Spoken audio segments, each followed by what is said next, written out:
It's a quick session on the paradigm shift in ground transport strategy, which will be presented by Vikas Parchanda from Ola Corporate. Thank you, Mandeep. Thanks, Vikas. Am I audible?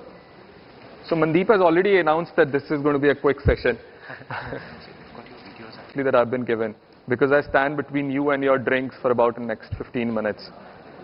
But being cognizant of this fact, I plan to keep it short and sweet. I've kept it light. I only have about 6 slides here. And even of these 6 slides, there are only about 2 slides that are the most critical slides, and I'll leave it on to you to figure out those 2 slides here, which are critical for your business. I promise you that I am not here to present on the technicalities or the product of Ola Corporate. But I will definitely take you through some of the interesting data findings that drive us at Ola Corporate that will also help define the problem for you. Yeah, so we'll be looking at a lot of data findings that I'll take you through. But before even I start, can we have the first video on Ola? Yeah? The first video.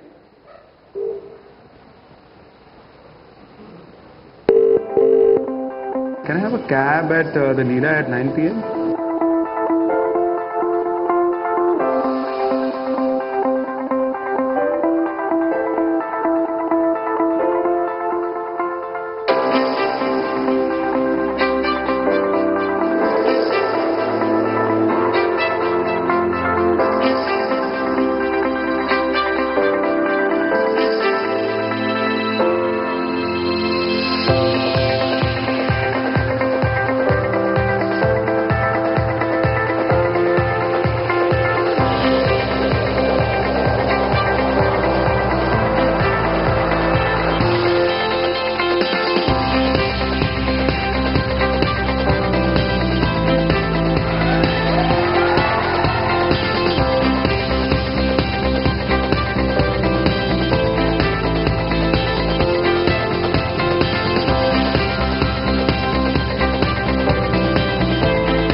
Hey Siri, can you book me an Ola Prime?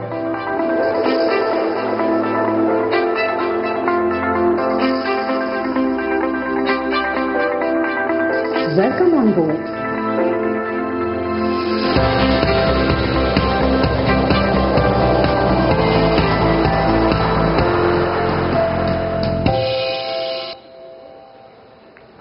So as you could see from the video, Ola has evolved over the last 6 years in terms of technology offering.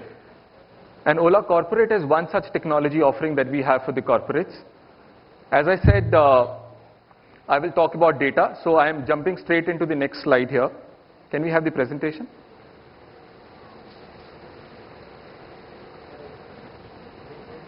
So when we are talking about ground transport strategy, let's look at the data. Is this problem even worth addressing? How important is this problem for you? So this is some of the data that I have from a report compiled by JP Morgan on travel and expense. As you can see, ground transport comes at about 3rd from top with about 20% spend that you have of your T&E that's on ground transport. So clearly at 20%, that's a sizable amount that we are here to address, right? So in fact, that reminds me of one of the customer instance that I wanted to share with you. So here we were talking to one company with about 4,000 employees, and they had about 500 employees on a daily basis who were mobile. And this was our second meeting with them, and we were talking to their travel desk head.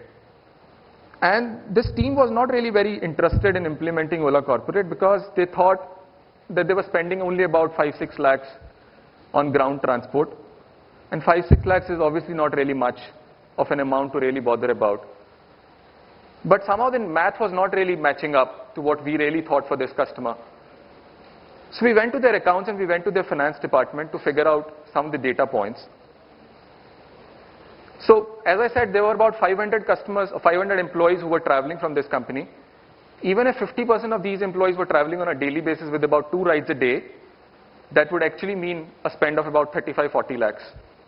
And we figured that out from the accounts in the finance department that yes, this company was spending about 45 lakhs on their ground transport. So the point that I'm trying to make here is that ground transport so far has been so unstructured that it is quite possible that one single person or one single department in your company might not have the entire data. But here is a report that's compiled by JP Morgan for the Fortune 500 companies that tells you that you are spending about 20% of your travel and expense amount on ground transport. So it is the same report that also talks about what are the different goal items that these Fortune 500 companies have on their list for the current year. Yeah. So on the left side, you see all these goals. I don't know if it is readable from this distance, but I'll help you read that. So on the left-hand side, as I said, you see the list of goal items. On the right-hand side, you see the percentage of respondents who feel that that's a very relevant item for their organization. For example, there are about 31% organizations who thought that they wanted to eliminate travel advances or petty cash accounts, which means the another 69% had either dealt with this problem earlier or did not really have this problem. Yeah? So I will not really pay much of importance on the numbers here because these are for Fortune 500 companies. For whatever is not very relevant here might be very relevant for your organization. But I really want to focus upon the list of goal items that Fortune 500 companies have agreed to have on their goal list for the current year. And these read like increase convenience for employee travelers, integrate card spend data into accounting and information systems, obtain better spend data to monitor travel policy compliance, eliminate paper-based expense report process, obtain better data to enhance negotiating leverage with the vendors. Do these reasons resonate with your organization goals for travel and expense? Yeah. So if you notice, there is one thing which kind of adversely impacts the achievement of any of the goal items mentioned here. Can anybody take a guess? It's a difficult question that I'm asking. So what I'm asking for, there is one thing which adversely impacts the achievement of all these goal items. And that's actually a very fashionable thing being spoken about in our economy currently. It's actually the use of cash. So just see, use of cash, we are talking about eliminating petty cash accounts. If you're talking about increasing convenience for employee travelers, the use of cash has to be minimal. If you're talking about integrating card spend data, obviously you cannot really have cash there. If you're talking about having better data on ground transport, cash is all about manual transactions, right? Cash is all about paper invoices. So you can't really afford to have cash there. Is why we looked at cash as a barometer for different expense heads. So we looked at what's the use of cash for different travel and expense heads. And if you notice here, for air travel, there's only about 1% cash that's being used in the Fortune 500 companies. Yeah? And that is about the same when it comes to lodging. Look at restaurants, it has increased a little from 1% to 9%, but still the majority of spend is either company paid or is on corporate credit cards. And now look at the auto cab hire, the ground transport. You have about 71% component sitting on cash. It is the employees who are paying for those rides and they're claiming it later on. Yeah? So for the goal items that we saw in the previous slide can actually be put into 4 buckets. And these could be, one is the cost optimization. That's obviously the top of the goal list. What would cost optimization mean for you? Would mean lesser vendors, would mean competitive pricing, right? The other goal item could be audit compliance, increasing compliance in the organization, which would mean to have tax compliant invoices, would mean to have data trail so that you can detect frauds, so that employees are really wary of having any sort of frauds. Employee convenience, we're talking about increasing employee convenience. If you have to increase employee convenience, obviously you have to go cashless, and if possible, go paperless in terms of your claims. We're talking about centralized policy control. So we have policies, but we don't really know what's the adherence to these policies. So if these are the 4 objective items that we have for our organization, we did a very interesting study. So on these 4 objective items that you see here at the bottom, and we have put down different expense heads again. If you see air travel, lodging, and auto cab hire, so the one in blue is air travel, and the one in red or brown is lodging, and the next one is ground transport. So if you see 85% companies think that they have done enough on cost optimization when it comes to air travel. Come to audit compliance. 98% companies think that they are compliant when it comes to air travel. But look at the compliance levels when we are talking about ground transport here. It is only at about 14%. And this is the data that's come from companies where we have done this survey. Employee convenience. Look at the employee convenience in case of air travel and in case of lodging. And here we have about 35% in case of ground transport.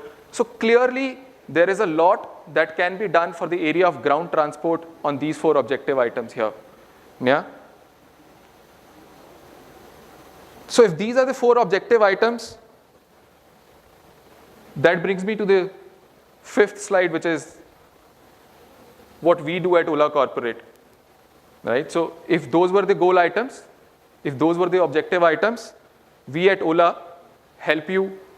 We give HR or the admin or the finance the centralized policy control. We give you enough data to back your policy moves.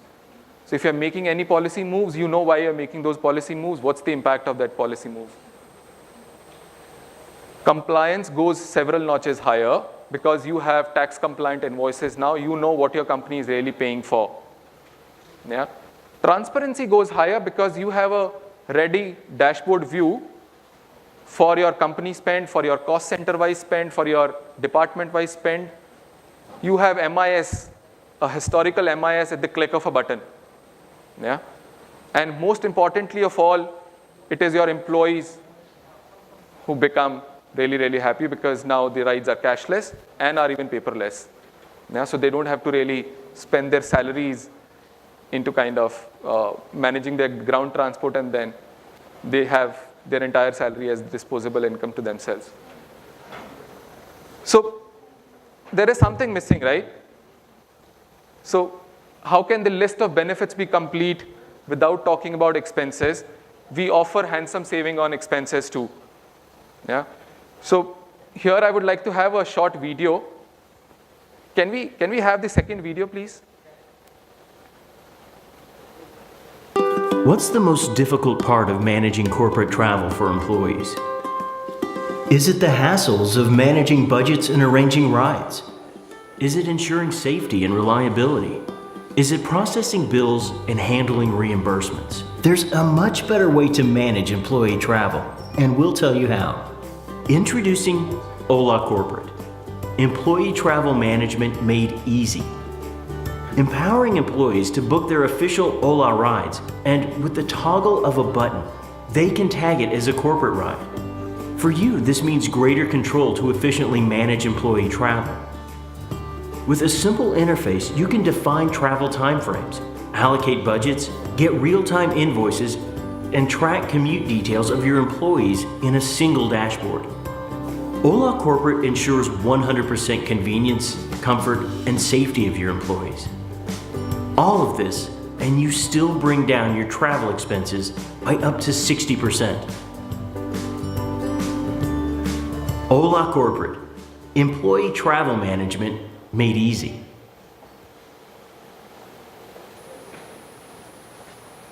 So I have Mandeep hinting to me that there's only 5 minutes left now. Mandeep, don't worry, I've already come to my last slide now, so I'll save you time there. Yeah, I noticed some sigh of relief also in the audience here. So with such benefits that we have for Ola Corporate, our journey has been really, really fast-paced. We started 10 months back with about 2 customers on board. From 2, we moved to 20, and then to 200. We now have about 2,200 accounts across the country that are spanning all the business verticals. Of about these 2,200 corporate customers, we have about 513 customers who are medium to large enterprises with more than 500 employees. We've onboarded about 3 lakh employees on Ola Corporate, and we're doing about 18,000 rides on a daily basis with these 3 lakh employees so far. We have achieved a lot, but honestly, we've just scratched the surface so far. We're doing only 1% of the total market potential for Ola Corporate. And with the vision that Ola has of building mobility for Indians, for billion Indians, the journey with Ola Corporate has just started for us. Yeah? So with this, I am done. Ladies and gentlemen, thank you for your patient hearing. I'll be glad to take up any queries. Anything else with regards to the presentation? Yeah, one more question. I just wanted to know, what does Ola Corporate and Ola Retail has a difference? Because all we guys here sitting here, we have to first think about cost. When we say take a proposal to the management, because this is what Ola is offering, and this is what you get Ola on a retail app. No, so, okay. My product as Ola Corporate is not a cab that I'm selling you. It is a technology solution that I'm selling you, which also has MIS, which also has a dashboard. And if we get a chance to come and present Ola Corporate to you, you will have a look at the dashboard. That gives you a ready snapshot view of the kind of spends that you have. As I said, cost center-wise, company-wise, department-wise, you have a whole lot of MIS. So it is the technology solution basically that we are giving you, right? So it is that technology solution which will help you make transparent and effective policies. And it will give you an impact for any policy change that you really wanted to do. For example, I'll tell you, in about 3 months of having implemented Ola Corporate with one of our customers who happens to be a travel management company themselves, they decided, they figured out from the data that about 80% of their employees were taking rentals of 8 hours, but they were actually only using 4 hours of service or were not traveling for more than 40 kilometers in a day. That only came from the data. And they simply made a policy that from now onwards, nobody would really book an 8 hour, and there will have to be an exceptional approval taken, but you can only travel by 4 hour, 40 kilometer product. Brought down their rental expenditure by 50%. So some policy move backed by strong data, which will not even impact the productivity, will not even impact the convenience of an employee, but a very solid move backed by data. So that's the offering of Ola Corporate. It is not what I am offering. My rates are very, very competitive any which ways on Ola Retail. So on rates, we don't really play on Ola Corporate. But I personally feel that somewhere the rates are a little higher on some side compared to your competitive. I don't want to name them. Sure. But if the difference which is there in retail, so simply why should we go for Ola Corporate? We can ask our employees to that, please use Ola and we get it reimbursed. Dashboard as it is, it's available with the help of SAP and all that system we have already in this place.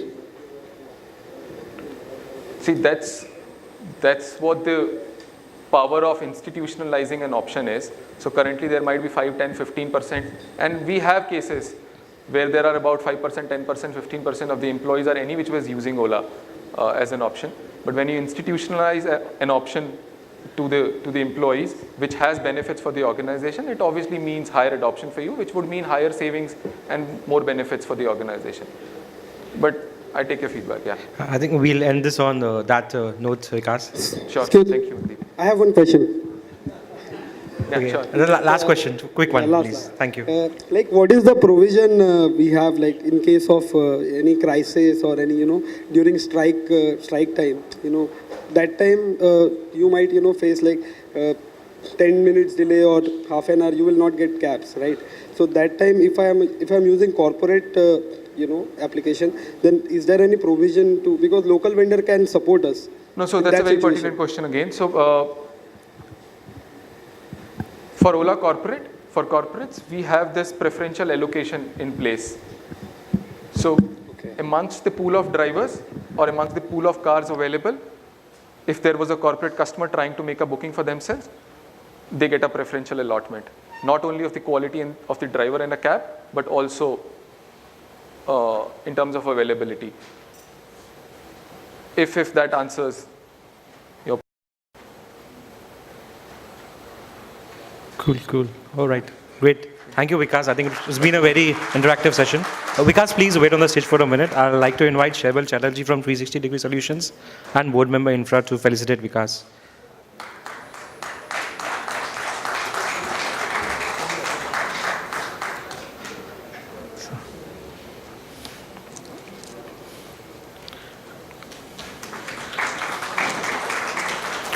We will have a quick 15 minutes break and then we come back with the award ceremony.